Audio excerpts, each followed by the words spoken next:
चतुर्थी की पूजन में जो आप आखा दाना रखते हो, गेहूं वगैरह कुछ भी जो रखते हो, उसकी बड़ी महत्वता होती है महाराज। यहाँ तक कहा गया है, चतुर्थी की कथा तो आप लोग पढ़ते होंगे, जो लोग पढ़ते हैं उनको मालूम होगा। चतुर्थी की कथा में लिखा है, चौथ माता के व्रत में वर्णन किया गया है कि वो आखा दाना जो रखा जाता है, मान लो कोई जरूरी काम होता है तभी आखा दाना को रखा जाता है, संभाल के रखते हैं कि हम इस काम के लिए जा रहे हैं और हमारा ये कार्य सफल होना चाहिए। तो जिसने चतुर्थी का व्रत करा है, जिसने चंद्रदेव का पूजन करा, चतुर्थी का व्रत करा, वो गणेश जी से विनती करके वहां से 2-4 आखा दाना उठा ले, और जो व्यक्ति का काम अटक रहा है अपने ही घर का, पर दूसरे कुल को नहीं देना, अपने ही कुल के अंतर्गत जो काम अटक रहा है उसकी जेब में, उसके पल्लू में उस चीज को रख दिया जाए। तो चतुर्थी जो अगली आती है, जैसे आप महीने की करते हो तो महीने की, और आप जैसे करते हो कि 4 अलग बड़ी बड़ी चतुर्थी करते हो, तो उसके अनुसार आपका कार्य सिद्ध होता ही है। उस आखे दाने का इतना महत्व होता है क्योंकि चतुर्थी का व्रत करने वाली माता जब व्रत करती है तो स्वयं चतुर्थी की कथा में लिखा हुआ है कि पार्वती जी गणेश जी से चतुर्थी की कथा बचवाती। तो चतुर्थी की कथा जब होती है तो उसको स्वयं गणेश जी बाच रहे हैं। तो व्रत कौन सुन रही है? माता पार्वती। और आपने जो आखा दाना लिया वो गणेश जी के भाव से लिया, गणेश जी से निवेदन करके, विनय करके, प्रार्थना कर उसको प्राप्त किया। तो जिनकी यहाँ संपदा की कमी होती है, वैभव की कमी होती है, लक्ष्मी की कमी होती है, प्रतिष्ठा की कमी होती है, धन की कमी होती है, उसके लिए बुधवार के दिन अगर शंकर पर 1 लोटा पानी चढ़ाया जाता है तो जिन लड़कियों का विवाह नहीं हो रहा, जिन बच्चों का विवाह नहीं हो रहा, उन बच्चों के भी विवाह हो जाते हैं। हमारा वृद्धि से मतलब होता है जिस कन्या या वर का विवाह नहीं होता, 40 साल हो गए या 30 साल हो गए, या जब 28 के बाद में लड़का लड़की क्रॉस हो जाए कि 29 में, 30 में, 32 में, 34 में, 40 तक पहुंच गए और विवाह नहीं हो रहा है, तब बेलपत्री के जो पेड़ होता है, वृक्ष होता है, उस वृक्ष की जो डाली होती है, उस डाली के मनकों से जो माला बनती है, बाजार में भी मिल जाती है बेल की माला, उस माला को भगवान शंकर को समर्पित कर कर बेलपत्री के वृक्ष के नीचे बैठ कर भगवान शंकर का पंचाक्षर मंत्र का जाप करना है। कौन सा मंत्र है? पंचाक्षर। पंचाक्षर मंत्र कल बताया था, नमः शिवाय। अगर रसोई घर से भोजन में तुलसी डलकर अगर ठाकुर जी के सामने वो थाली रखी तो ये पक्का है वो थाली ठाकुर जी नहीं जीमेंगे, क्योंकि उसमें तुलसी रखी हुई आई है। हाँ, जब ठाकुर जी के सामने थाली रखा गई और तुमने थाली रखने के बाद में मंदिर के सामने बैठ के फिर तुलसी डाली तो ठाकुर जी उसको स्वीकार कर लेते हैं। क्यों?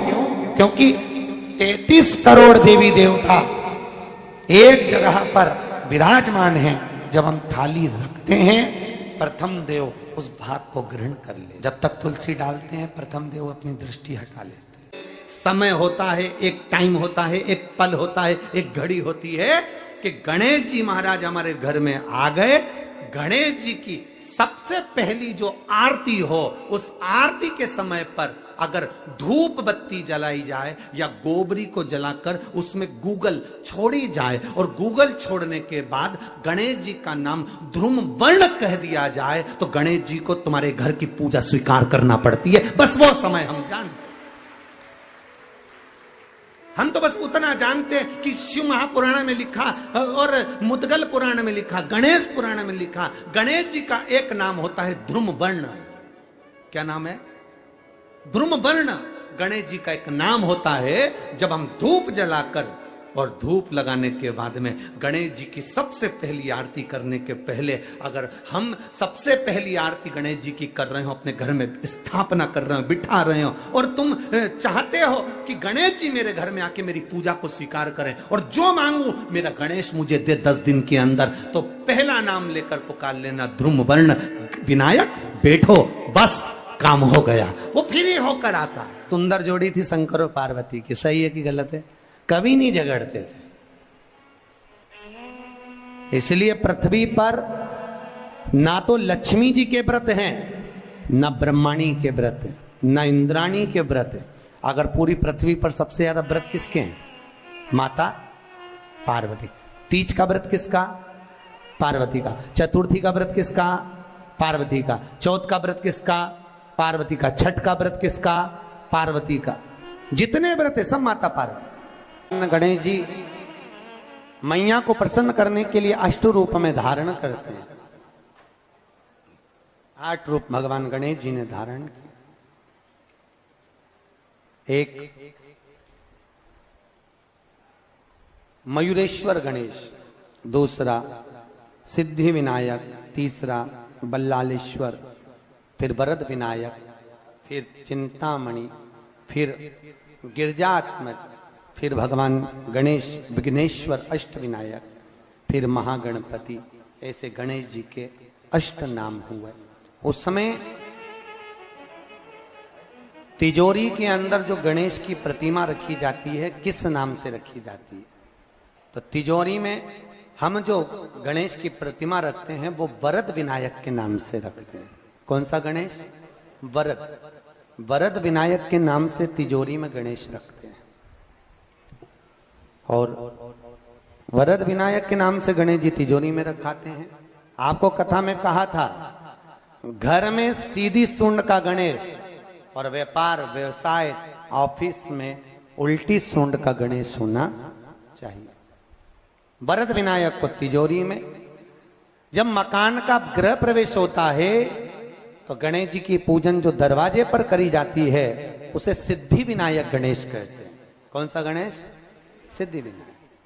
जब हम घर में शुभ कार्य हो, बंदर बाल लगाएं, कोई दरवाजे पर शुभ लाभ लगाएं या स्वस्तिक बनाएं या माताएं दरवाजे पर रंगोली डाले तो उसी समय पर सिद्धि विनायक के नाम से रंगोली डालना चाहिए।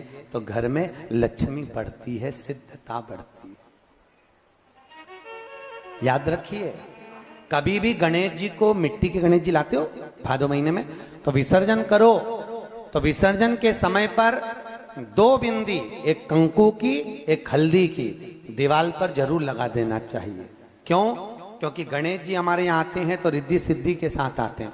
पर जब गणेश जी जाते हैं, अगर हम बिंदी नहीं लगाते हैं तो गणेश जी अपनी रिद्धि सिद्धि को साथ में लेकर चले जाते हैं। पति के साथ पत्नी वापिस चली जाती है। जब हम बिंदी लगाते हैं तो उसका मतलब होता है कि हमारे घर की बहू हमारे घर में रहे, बेटा भले भ्रमण के लिए जाए। तो गणेश जी जाते हैं, रिद्धि सिद्धि घर में रह जाती है। इसलिए रिद्धि सिद्धि को घर में रखने के लिए 2 बिंदी लगाना चाहिए, एक कुंकू की, एक हल्दी। रिद्धि सिद्धि। गणेश जी की प्रियता है दुर्वा। क्या प्रियता है? दुर्वा। कितनी दुर्वा गणेश जी को समर्पित करी जाती है? मात्र 5। कितनी? आज के जमाने में लोग गट्ठा बनाकर चढ़ा दें, वो अपनी जगह पर 5 दुर्वा पंचम इंद्रियों को वश में करने के लिए और भगवान के 5 जो स्वरूप हैं उनको अपने भीतर उतारने के लिए 5 दुर्वा। और दुर्वा में भी 3 गांठ। जब दुर्वा समर्पित करी जाती है तो उसमें नीचे दुर्वा की डंडी पर गांठ रहती है, 3 छोटी छोटी गांठें होना चाहिए। चतुर्थी का जो व्रत करने वाली होती हैं, जो चतुर्थी का पूजन करने वाली होती हैं, उनके भीतर का एक भाव होता है कि जैसे ही शाम का समय आए चंद्रदेव का पूजन करें। चंद्र जब प्रकट हो जाए, कलश भर लिया, उसके नीचे आखा दाना रख दिया, चावल गेहूं जो भी आप रखते हो पूजन के लिए, ऊपर पात्र आदि रख दिया, जलाशय, फिर अपन ने घी का दिया लगाकर पूजन भी कर ली। तो जो चतुर्थी का पूजन करने वाली होती है, जो चतुर्थी का नियम व्रत धारण करने वाली होती है, बड़ी बड़ी चतुर्थियां करती हैं या उसका नियम धारण करती हैं, तो चतुर्थी का जो पूजन करती है वो किस चीज के लिए होता है? केवल संतान, पुत्र, परिवार, हमारा कुटुंब, हम जिस कुल में हैं, हमारा कुल वैभव की ओर बढ़े, संपदा की ओर बढ़े और उसकी आयु बढ़े, उसकी आयु बढ़े, वैभव बढ़े। बहुत ध्यान दीजिएगा महाराज, चतुर्थी की पूजन में जो आप आखा दाना रखते हो, गेहूं वगैरह कुछ भी जो भी रखते हो, उसकी बड़ी महत्वता होती है महाराज। यहां तक कहा गया है, चतुर्थी की कथा तो आप लोग पढ़ते होंगे, जो लोग पढ़ते हैं उनको मालूम होगा। चतुर्थी की कथा में लिखा है, चौथ माता के व्रत में वर्णन किया गया है कि वो आखा दाना जो रखा जाता है, मान लो कोई जरूरी काम होता है तभी आखा दाना को रखा जाता है, संभाल के रखते हैं कि हम इस काम के लिए जा रहे हैं और हमारा ये कार्य सफल होना चाहिए। तो जिसने चतुर्थी का व्रत करा है, जिसने चंद्रदेव का पूजन करा, चतुर्थी का व्रत करा, वो गणेश जी से विनती करके वहां से 2-4 आखा दाना उठा ले, और जो व्यक्ति का काम अटक रहा है अपने ही घर का, पर दूसरे कुल को नहीं देना, अपने ही कुल के अंतर्गत जो काम अटक रहा है उसकी जेब में, उसके पल्लू में उस चीज को रख दिया जाए। तो चतुर्थी जो अगली आती है, जैसे आप महीने की करते हो तो महीने की, और आप जैसे करते हो कि 4 अलग बड़ी बड़ी चतुर्थी करते हो, तो उसके अनुसार आपका कार्य सिद्ध होता ही है। उस आखे दाने का इतना महत्व होता है क्योंकि चतुर्थी का व्रत करने वाली माता जब व्रत करती है तो स्वयं चतुर्थी की कथा में लिखा हुआ है कि पार्वती जी गणेश जी से चतुर्थी की कथा बचवाती। चतुर्थी की कथा बाची किसने थी? स्वयं गणेश जी महाराज ने। और सुनी किसने थी? माता पार्वती। बाचने वाले गणेश जी थे, सुनने वाली माता पार्वती थी। तो चतुर्थी की कथा जब होती है तो उसको स्वयं गणेश जी बाच रहे हैं। तो व्रत कौन सुन रही है? माता पार्वती। और आपने जो आखा दाना लिया वो गणेश जी के भाव से लिया, गणेश जी से निवेदन करके, विनय करके, प्रार्थना कर उसको प्राप्त किया। जितने आस्था चैनल पर कथा सुन रहे हो, जितने फेसबुक और यूट्यूब पर सुन रहे हो, और जितने इस छत्तीसगढ़ की पावन धरा पर बैठकर सुन रहे हो, बहुत सावधानी से सुनना। एक छोटा सा कपूर का टुकड़ा जब आरती में जलाया जाता है तो ये कपूर क्यों जलाते हैं? इस कपूर का महत्व क्या है? इस कपूर का कारण क्या है? ये कपूर है कौन जिसको हम आरती में जलाते? क्या जरूरत है इस कपूर को आरती में जलाने की? क्या जरूरत है इसको यज्ञशाला में जलाने की? क्या जरूरत है इस कपूर को पूजन में जलाने की? स्वयं गुरु बाबा कहते हैं यदि कोई आरती में, पूजन में, घर में एक कपूर का टुकड़ा आरती के बाद में जब समर्पित करेगा तो उसको अश्वमेध यज्ञ का पुण्य प्राप्त हो जाएगा। अश्वमेध यज्ञ के पुण्य को पाने के लिए कपूर का टुकड़ा आज भी आरती में जलाया जाए। एक कपूर का टुकड़ा सुख का, इसीलिए हमारे यहाँ शास्त्र कहता है महाराज, जब आपको घर में अगर ऐसा लगने लगे कि 15 दिन से बहुत बेचैनी है, बहुत दुख तकलीफ लग रही है, कोई ना कोई बीमार पड़ रहा है, कुछ ना कुछ तकलीफें लग रही है, तो एक पीपल का पत्ता ले लो, उसके ऊपर एक कपूर का टुकड़ा ले लो, सारे घर में घुमाकर उसको दरवाजे के बीच मध्य में जलाकर रख दीजिए। थोड़ी सी जला 20 से 25 मिनट के अंदर मकान में एनर्जी वापिस आ जाएगी, उस भवन में एनर्जी वापिस हो जाएगी। 20 से 25 मिनट के अंदर एनर्जी वापस। लग रहा है कि यहाँ नेगेटिव है तो उसको पॉजिटिव बनाया जा सकता है। रात को 12 बजे शंकर जी के मंदिर में शिवलिंग पर चढ़ी हुई बेलपत्री को उठाकर शंकर मंदिर का शिखर देखकर चबा चबा कर खा लीजिए। आपके पांव के घुटने बदलने की जरूरत नहीं पड़ेगी। ऑपरेशन